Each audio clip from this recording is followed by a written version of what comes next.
Olá, hoje o Mundo Político destaca o legado das apurações sobre direitos humanos violados durante a ditadura militar no Brasil. A Comissão Nacional da Verdade completou 10 anos de sua instalação nesta semana. Em seu relatório final, apresentou detalhes sobre prisões, tortura, assassinatos e desaparecimento de centenas de vítimas em uma ação sistemática do Estado brasileiro. Como foi o recorte desse trabalho em Minas? Qual o seu legado e como ele dialoga com a atual conjuntura política do país? O poder público continua se omitindo de reparações históricas? Eu vou conversar com o doutor em Ciências Sociais, professor Robson Sávio, membro e último presidente da Comissão da Verdade em Minas. Bem-vindo mais uma vez ao Mundo Político, Robson. Uma grande alegria estar com você, Marco.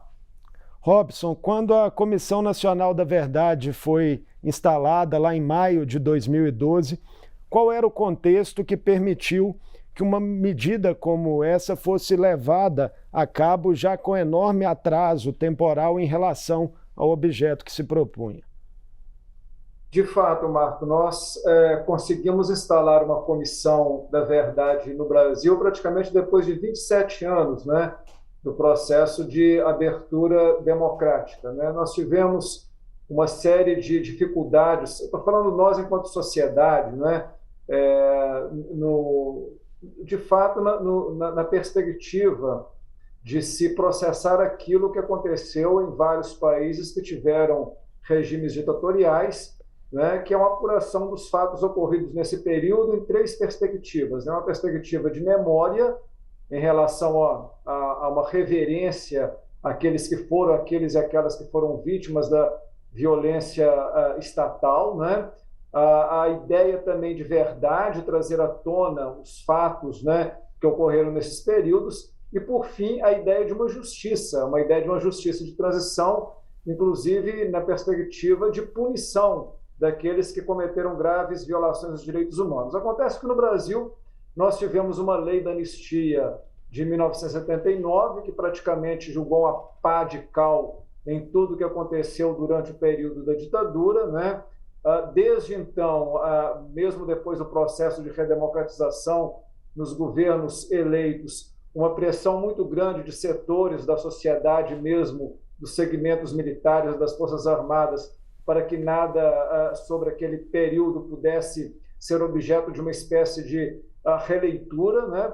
E acontece que isso só pôde acontecer em 2012, não somente porque vários crimes cometidos durante a ditadura, eles começaram a ter alguma espécie de vocalização na sociedade, mas também por muita pressão internacional, inclusive de julgamentos que aconteceram na Corte Interamericana de Direitos Humanos, que deixaram claro a necessidade do Brasil ter, de alguma forma, mesmo com as limitações impostas pela lei da anistia, de alguma forma olhar para esse passado ditatorial. Então, de fato, como você disse, foi um processo tardio e, inclusive, incompleto, como provavelmente nós vamos conversar no programa de hoje.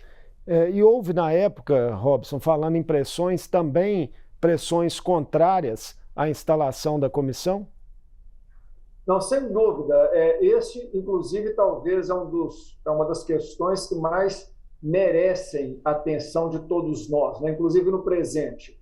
Quer dizer, se nós observarmos um pouco a Constituição da República no Brasil, desde 1889, nós temos algumas características muito próprias, né, da participação desse segmento, que é o segmento militar, na vida política nacional, né? Isso, vários estudos, pesquisas corroboram um pouco com essa tese, né? E, de fato, o que aconteceu depois da ditadura militar, que foi feita uma negociação, um pacto entre elites, né? Mas sempre com uma, digamos assim, uma dificuldade muito grande dos governos democráticos, advindos depois da Constituição de 88 também, né?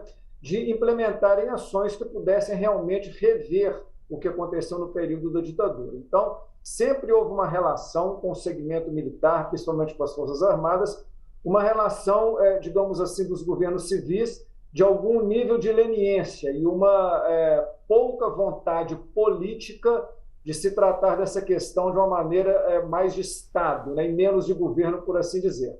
E, por outro lado, também, Marco, eu acho que é importante que a gente possa, sendo bastante justo com a história, mostrar que, sob o ponto de vista da sociedade civil no Brasil, diferentemente de outros países, inclusive aqui do Cone Sul e da América Latina, que a população exigia, de alguma forma, punição àqueles que foram os grandes violadores dos direitos humanos durante a ditadura. No Brasil, de alguma forma, a sociedade civil também ela foi muito pouco incisiva na cobrança de, digamos assim, de uma comissão da verdade, de uma justiça de transição depois do término da ditadura. Então, somando, por um lado, pouca efetividade dos governos, né, em relação a essa temática, pouca cobrança da sociedade civil, né, ações muito limitadas no campo do sistema de justiça, que isso é um problema que persiste até hoje, né? Acabou que as pressões internacionais elas acabaram tendo mais redundância nesse processo havido aqui a partir de 2012 do que talvez de iniciativas tanto de governos quanto da própria sociedade civil no Brasil. O trabalho de investigação foi descentralizado por meio da criação de comissões estaduais da verdade. Você exerceu o papel central, Robson, no Colegiado Mineiro. Quais foram as principais revelações e confirmações aqui em Minas? Os mineiros protagonizaram aí capítulos marcantes daquele período da história? Olha, Marco, eu inclusive convido a todos e todas que estão assistindo esse programa que não deixem de verificar no relatório da Comissão da Verdade de Minas, que inclusive está disponível na internet, não somente o relatório, mas toda a nossa base de pesquisa, que é uma inovação, inclusive, da nossa comissão, que depois de terminar, disponibilizou não somente o relatório, mas toda a sua base de dados para a pesquisa acadêmica da sociedade, também como uma forma de prestação de contas. Eu tenho para mim que a Comissão da Verdade de Minas, apesar de ter tido um período de muitos problemas, os 2 primeiros anos, né, nós tivemos a felicidade de ter um trabalho muito profícuo na reta final, né, principalmente porque nós tivemos o apoio de uma fundação, Fundação Estadual de Pesquisa, FAPEMIG, e conseguimos alocar um grupo muito grande de pesquisadores muito envolvidos com a temática das ditaduras, das torturas, dos regimes militares, e conseguimos levantar uma série de informações inéditas, que, inclusive, essas informações elas não eram conhecidas nem mesmo em relação a muitos militantes históricos desse período, né? Eu lembro muito bem que no período final que nós produzimos o relatório, eu estava coordenando essa comissão, muitos falaram, né, que muito provavelmente nós não conseguiríamos avançar em nada a respeito daquilo que já se tinha produzido de informação aqui em Minas Gerais. E, pelo contrário, nós conseguimos avançar em muito, né? O nosso relatório, para as pessoas terem uma ideia, né, a Comissão Nacional teve um relatório de alguma coisa em torno de 2.000 páginas, o nosso teve 1.700 páginas, né? E nós conseguimos avançar em temas relativos à questão de torturas e da ação do Estado e de seus agentes em relação a indígenas, camponeses, que eram 2 grupos que praticamente não apareciam aqui em Minas Gerais, em relação como que as ações da ditadura elas tiveram um campo de atuação em várias partes do Estado, muito era conhecido às vezes de Belo Horizonte e 1 ou 2 cidades do interior. Conseguimos mapear locais de tortura, inclusive vários aqui em Belo Horizonte, muitos desconhecidos. Conseguimos avançar em relação àqueles que foram torturadores. Ampliamos o rol das vítimas, né? Conseguimos identificar instituições do Estado de Minas Gerais que colaboraram muito com o regime, não somente as polícias, inclusive questões muito sérias em relação, por exemplo, aos índios Krenak, o tal do reformatório, né, que era um centro de tortura. Então, nós conseguimos realmente avançar bastante, com todas as dificuldades havidas naquele momento, porque essas comissões, tanto nacional quanto as estaduais, e aquelas que aconteceram também em universidades e em outras instâncias, câmaras municipais, como aconteceu em algumas cidades, essas comissões elas tiveram toda sorte de dificuldade, né? Nenhuma boa vontade das Forças Armadas, né? Muita burocracia jurídica e judicial, mas, por outro lado, o que a gente percebeu é que quase todas as comissões da verdade elas foram compostas por pessoas muito vocacionadas, pesquisadores e conhecedores daquele período, que que já inclusive tinha uma rede de contatos e que favoreceu muito no nosso trabalho. Então, eu acho que o que nós conseguimos produzir em relação a Minas Gerais acabou sendo, e isso foi reconhecido por muitas autoridades, e hoje objeto, inclusive, de muitas teses e dissertações de mestrado, avançou muito em relação ao que se sabia do período da ditadura militar no estado de Minas Gerais. O conjunto das apurações e a elaboração do relatório final da Comissão Nacional durou aí 2 anos e 7 meses.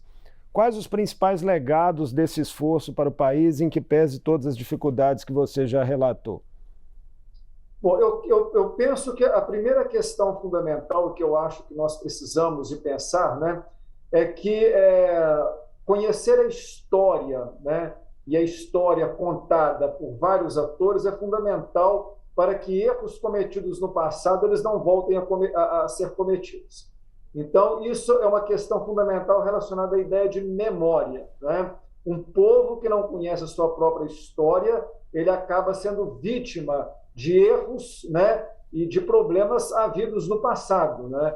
Então, esse é uma questão fundamental. As comissões da verdade, elas tentaram trazer à baila, né, trazer à tona uma série de situações irregulares que aconteceu durante um período no Brasil que havia censura, perseguição, uma incapacidade de atuação da própria imprensa, né? Que foi criada uma história sobre aquele período, que era uma história contada por determinados atores que tinham interesses, né, nessa versão, e as comissões da verdade elas trabalham nessa perspectiva. Então, essa ideia da história, da memória, de uma nação conhecer, né, os períodos marcantes, né, inclusive os períodos arbitrários, para que isso não volte a acontecer, isso é fundamental, né? Nós temos um problema de educação política no Brasil que talvez tenha a ver com esse pouco conhecimento que nós brasileiros temos da nossa própria história e dos atores principais que produzem essa história. Então, isso é uma perspectiva da memória. Em relação à verdade, eu acho que é muito importante, né? Nós estamos vendo no presente, no momento atual, né, como que tem aparecido muitas outras informações, né? Principalmente nesse momento que nós temos um governo que ele é muito militarizado e muito próximo das Forças Armadas, como que tem aparecido novas informações a partir de estudos feitos pelas comissões da verdade. E também isso provocou uma maior ação, né, de promotores dos ministérios públicos, tanto em âmbito estadual como no âmbito federal, pessoas que perceberam com o conjunto probatório que essas comissões conseguiram trazer à baila, que abriram uma série de processos, de investigações e até punições. E agora nós temos um passo importante, né, que é a ideia da justiça de transição, né? É claro que o Supremo Tribunal Federal, há pouco tempo, ele ratificou a lei da anistia. Nós temos um problema, sob o ponto de vista jurídico, para dar esse avanço qualitativo, mas é importante que as pessoas entendam e que um país entenda que punir aqueles que cometem graves violações dos direitos humanos é a forma, digamos, mais didática de sinalizar para as gerações presentes e futuras que uma democracia não pode se conviver com arbitrariedade, com autoritarismo, com a violação dos direitos humanos, porque direitos humanos são base de quaisquer regimes democráticos. Então, eu penso que o legado das comissões da verdade é um processo em construção. Nós, no momento atual, talvez vivemos uma melhor experiência, né, daqueles setores que conseguiram ter acesso aos relatórios das comissões da verdade para compreender, inclusive, o momento atual que nós vivemos. Então, eu acho que esse é um processo, sabe, Marco, que ele está se constituindo, né? E há uma formação de uma massa crítica hoje, de pesquisadores, militantes sociais, movimentos sociais, e mesmo no âmbito político, de pessoas que estão atentas ao que aconteceu no período ditatorial e a produção feita pelas comissões da verdade, até para analisar a situação política atual do Brasil. Você falou da justiça de transição, para a gente tentar ilustrar um pouco essa conversa com números. De acordo com o balanço do Ministério Público Federal, já foram oferecidas 40 denúncias nos últimos anos, com 60 agentes de Estado ou pessoas a serviço da União apontados como autores de graves violações de direitos humanos cometidas aí contra mais de 50 pessoas. Considerado o padrão de comportamento do judiciário brasileiro, você tem expectativa real de que isso avance rumo a condenações? Olha, Marco, é muito difícil a gente fazer esse tipo de previsão, mas pelo fato de eu ter coordenado a comissão aqui em Minas Gerais e ter tido acesso com operadores de vários segmentos do setor da justiça, né? Promotores, procuradores, juízes, desembargadores e até ministros, né? O que eu vejo é o seguinte: há óbices legais de certos avanços, né? Tendo em vista uma série de questões relacionadas à própria lei da anistia, mas, por outro lado, há uma série de operadores do direito, né? Tanto no âmbito dos ministérios públicos, mas também em relação ao Poder Judiciário, eles estão muito abertos, digamos assim, a tentativas de avançar nesse processo de criar condições efetivas para a punição desses agentes perpetradores de arbitrariedades no tempo da ditadura. É claro que o tempo vai passando, né? Quanto mais o tempo passar, mais difícil de se efetivar esse tipo de ação, mas, independentemente disso, eu acho que é uma questão fundamental, que é uma pauta que ela não pode ser esquecida, ela não pode ser desconsiderada. Hoje há um embate de narrativas sobre o período da ditadura no Brasil, né? E isso é muito importante, porque traz de novo a necessidade de se conhecer o que foi a ditadura militar. Eu, na condição, por exemplo, de professor, né, que pega os jovens que não viveram com aquele período, e às vezes com informações muito distorcidas, né? Quando eu apresento informações sobre as comissões da verdade, eles ficam realmente muito impressionados, né? Porque não conheceram, né, de fato aquele período e tem muito pouca informação. Então, eu acho que essa questão do Poder Judiciário, que no Brasil ele ainda é muito elitista, né? Ele é muito lento, moroso, ele é muito seletivo, é algo complicado da gente fazer qualquer previsão, mas mais importante do que isso é a gente trabalhar na perspectiva da justiça de transição enquanto instrumento que ele pode acontecer em qualquer momento da história para rever esse passado de violência e arbitrariedade que aconteceu no Brasil durante o período da ditadura, principalmente para que isso não volte a acontecer no nosso país.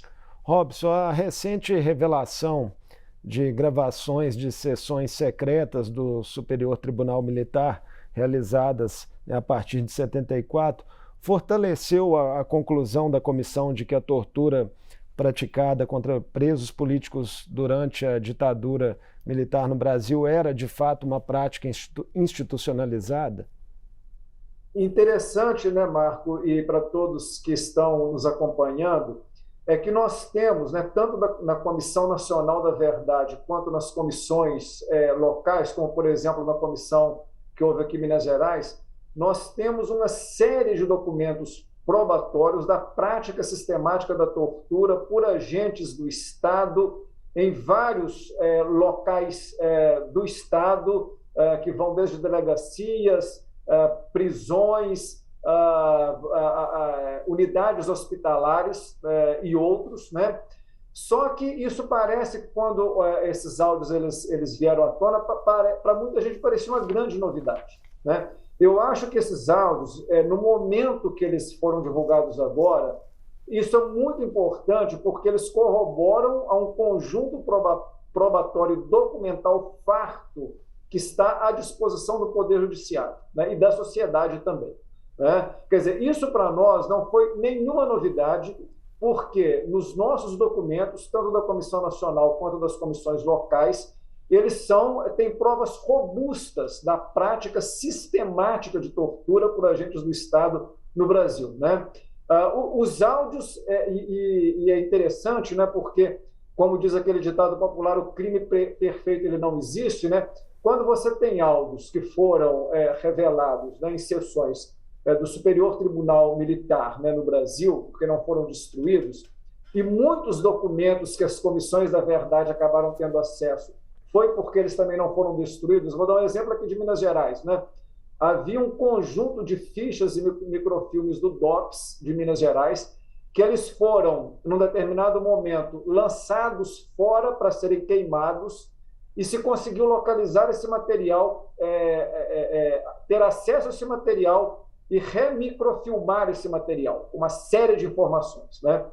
Isso mostra, né, de forma assim, contundente, robusta, que a prática da tortura foi um dos modus operandi, né, da ditadura militar no Brasil, né?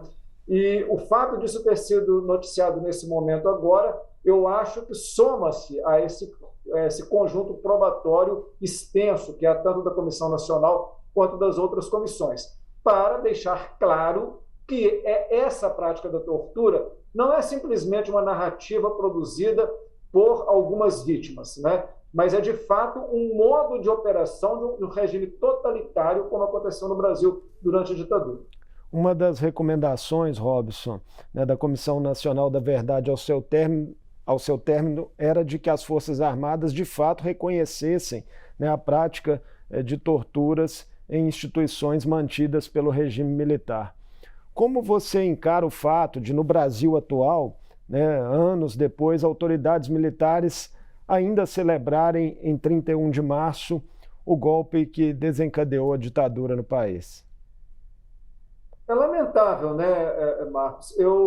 Quando eu fiz o meu pós-doutorado em Direitos Humanos fora do Brasil, na Espanha, né, e nós fizemos alguns seminários sobre a questão das ditaduras, inclusive as ditaduras aqui do Cone Sul, os relatos aqui no Brasil sempre eram relatos muito contundentes e as pessoas de outros países sempre ficavam muito impressionadas, né, de ver como que no Brasil havia naquele momento e ainda há uma dificuldade de enfrentar de fato essa questão, né? E como que no Brasil há uma situação muito mal resolvida, eu que também trabalho com pesquisas na área da segurança pública, que foi todo esse setor ligado ao setor militar, né? Obviamente, quando a gente está falando aqui desse segmento, nós estamos querendo fulanizar, nós estamos querendo falar do modus operandi, como que isso não foi resolvido, inclusive, com a Constituição Federal de 1978. Por exemplo, há uma série, né, de dúvidas em relação à interpretação do artigo 144 da Constituição, que dá atribuição do que é segurança pública no Brasil. Por exemplo, é uma coisa que em qualquer democracia consolidada, a ação de militares das Forças Armadas atuando como polícia dentro do próprio país, né? E a ideologia, né, do inimigo interno que ainda povoa a mentalidade militar no Brasil é algo que é muito sui generis, é muito característico da ditadura militar brasileira e tem muito a ver com esse lugar dos militares no Brasil desde a proclamação da República, inclusive até os dias atuais, né? Certos segmentos, obviamente, que a gente não pode generalizar dentro das Forças Armadas, inclusive durante o período militar, houve, né, muitos militares que se rebelaram contra essas práticas arbitrárias e autoritárias, inclusive muitos deles foram perseguidos, expulsos e sofrendo toda a sorte de perseguições. Essa parte da história também é pouco conhecida, né? Então não dá para a gente generalizar, mas como que existe ainda, num certo imaginário de determinadas cúpulas militares, uma certa ideia de que os militares eles teriam uma certa moral superior, né? um certo status moral superior, que inclusive no presente, né, faz com que muitos ainda pensem que são tutores da República, né, e da democracia. Essa mentalidade ainda está muito presente nos dias de hoje. Isso nunca foi enfrentado, inclusive nunca foi enfrentado pelos governos, digamos assim, mais à esquerda, né, no plano central. E aqui, Marcos, acho muito importante dizer, né, que quando nós estudamos as situações que ocorrem no Brasil na contemporaneidade, fica claro para os pesquisadores, né, isso a gente vê em vários estudos, que um dos elementos fundamentais para o impeachment da ex-presidente Dilma Rousseff foi o fato de que ela, na verdade, efetivou a Comissão Nacional da Verdade. Isso criou uma reação muito forte de segmentos militares das Forças Armadas que articularam com outros atores, formando uma grande coalizão que acabou redundando no seu impeachment, né? Quer dizer, a participação dos militares no processo de afastamento da presidenta Dilma Rousseff e do início de um regime, digamos assim, de governo, no qual há um protagonismo militar nunca havido antes, nem na própria ditadura, que é o governo atual, mostra como que é um problema muito mal resolvido nessa relação entre sociedade civil e militarismo e forças armadas no Brasil.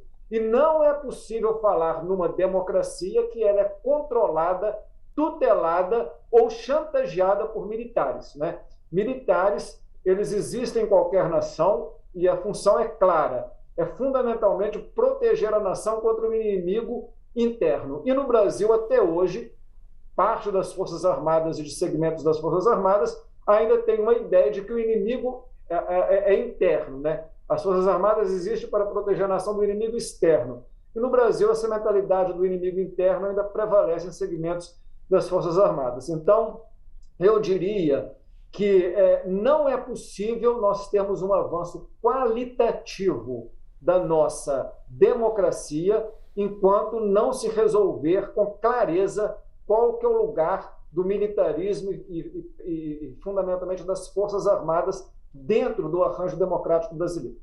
Nós estamos em um ano eleitoral, Robson, e no noticiário do Brasil de 2022, tanto nacional quanto internacional, ouve-se falar em risco de ruptura institucional a partir de declarações do presidente da República, desavenças entre poderes, né, que estão públicas nesse momento. Você, como cientista social e historiador, considera esse risco concreto?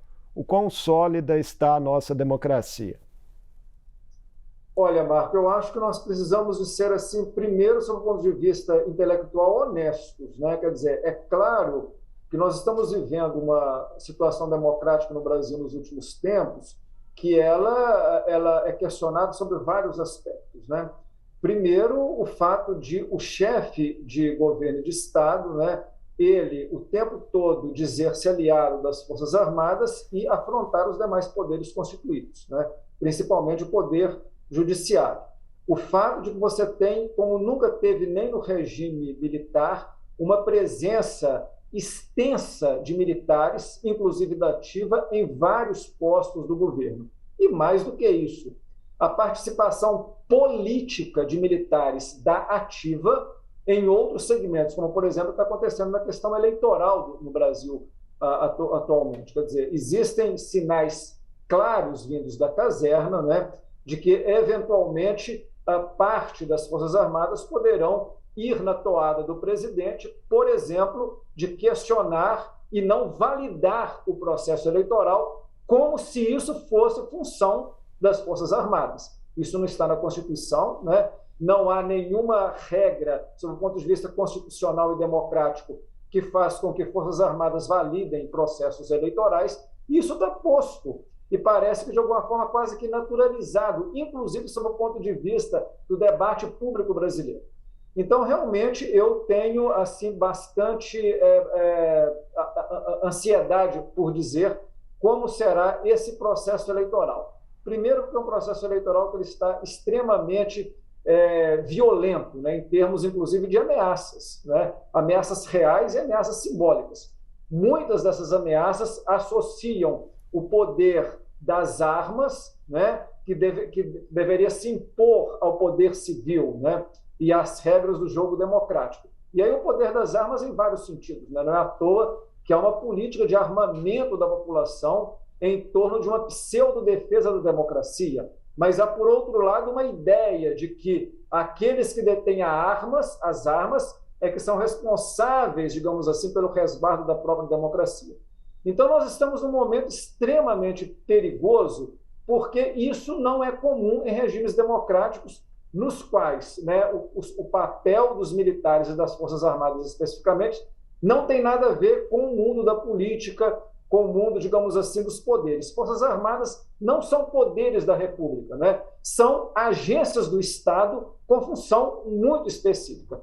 E no Brasil nós temos dois problemas. Nós temos o problema das Forças Armadas, né, no plano federal, como nós temos muitas vezes no plano estadual as forças policiais, que às vezes tutelam governadores, né? Se impõem aos governadores, né? Então, essas questões, se elas não forem resolvidas dentro dos parâmetros da Constituição e, digamos assim, do espectro democrático, nós não podemos falar numa democracia sólida no Brasil, porque sempre será uma democracia ameaçada por aqueles que detêm as armas. E, numa democracia, não são as armas que governam, né?